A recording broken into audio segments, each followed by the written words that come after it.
Soy Diana Nieto, soy, como digo yo, ingeniera mecánica de cuna, especialista en riesgo, seguridad humana y contra incendio, y tengo maestría también en administración financiera.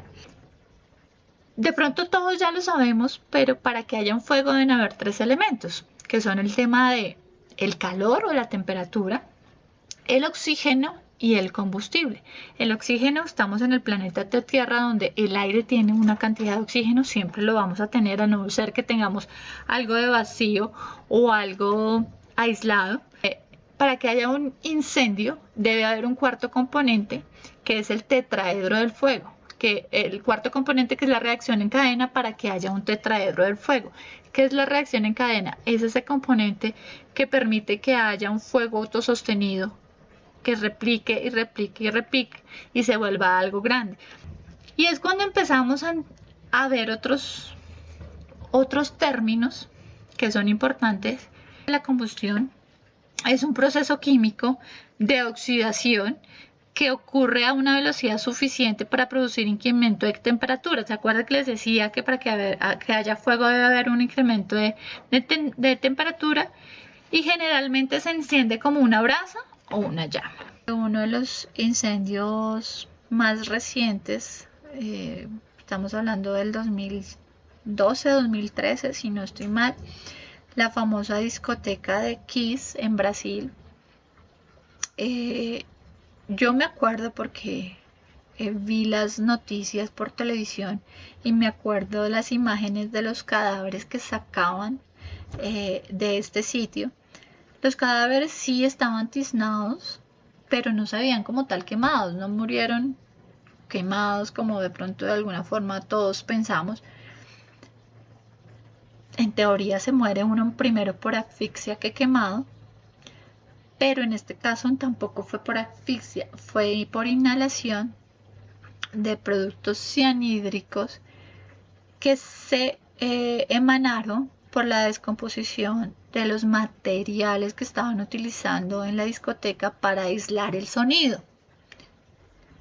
Tenían componentes de cloro, entonces, y de nitrógeno, entonces al descomponerse con el fuego, empezaron a emanar gases tóxicos ricos en componentes cianhídricos y las personas al inhalarlos murieron, fueron envenenadas.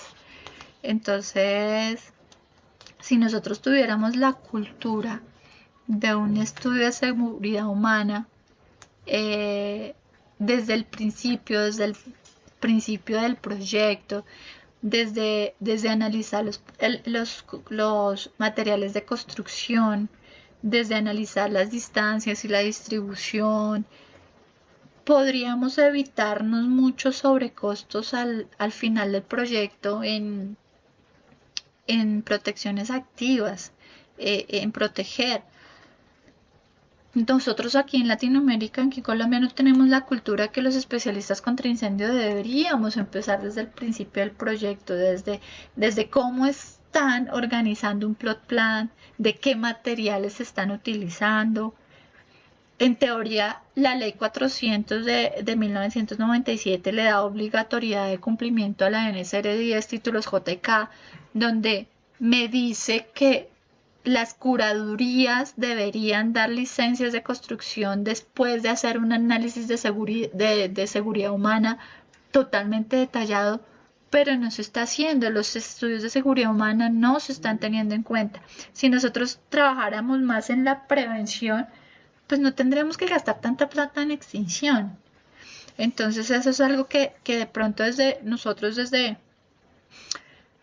donde estemos, desde ingenieros de proyectos, desde empresarios, desde presupuestos, en el área en donde estemos, deberíamos empezar a implementar esa cultura y podríamos evitar muchas cosas. Yo siento que aquí en Colombia no ha habido una tragedia grandísima para que nosotros despertemos.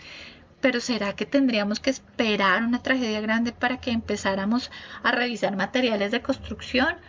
¿O simplemente porque esto me salió más barato, porque esto de pronto se ve más bonito, pero pues a la hora de un incendio, ¿qué tanto esos materiales me van a impactar a mí? ¿No? Eso pasa puntualmente con los plásticos. Nosotros no sabemos puntualmente cómo están hechos cada uno de los plásticos que...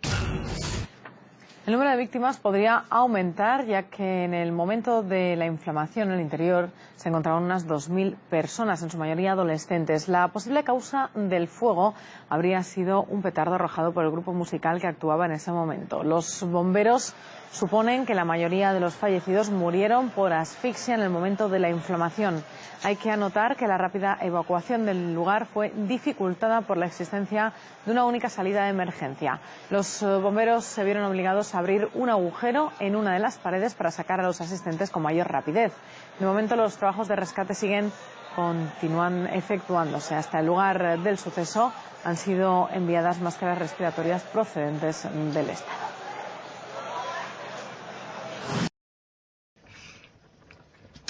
¿Cómo se extinguen puntualmente?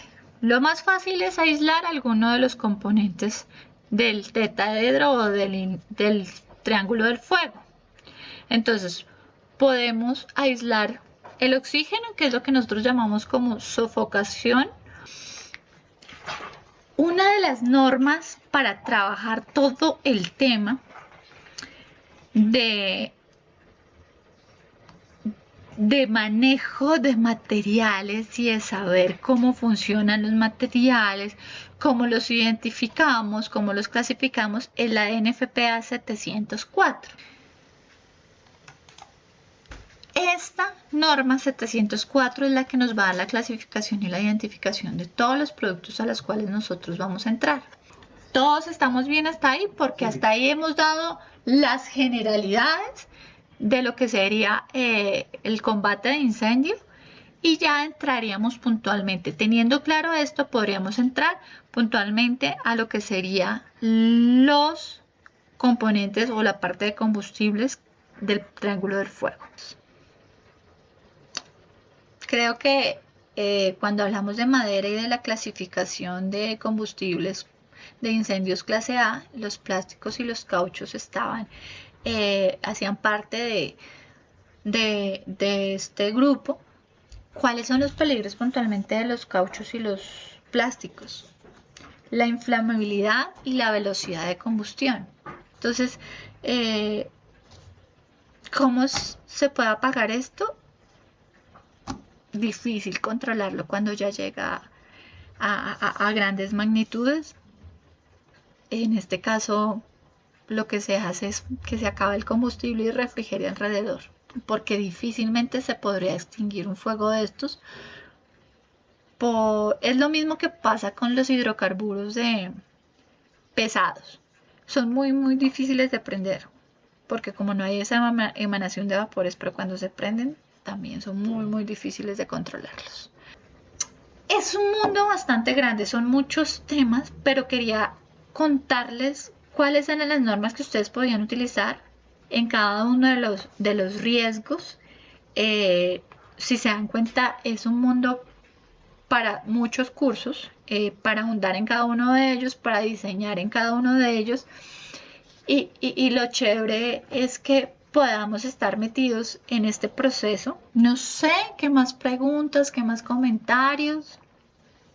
¿Quedó claro? ¿Quedaron temas muy inconclusos? Sí, yo sé que muchos, pero la idea era poder hacer el abarcar todos los temas para después poderlos ir desglosando de a poco, pero que ustedes ya tuvieran herramientas de cómo ir buscando si en algún momento se les presentaba algo de esto. Con que ustedes sepan manejar las NFPA en línea, que sepan que ya pueden tener acceso a cada una de las NFPA, que sepan que la NFPA 704 existe y que la guía de respuesta a emergencia existe y que la sepan manejar, con eso me doy más que bien servida por hoy.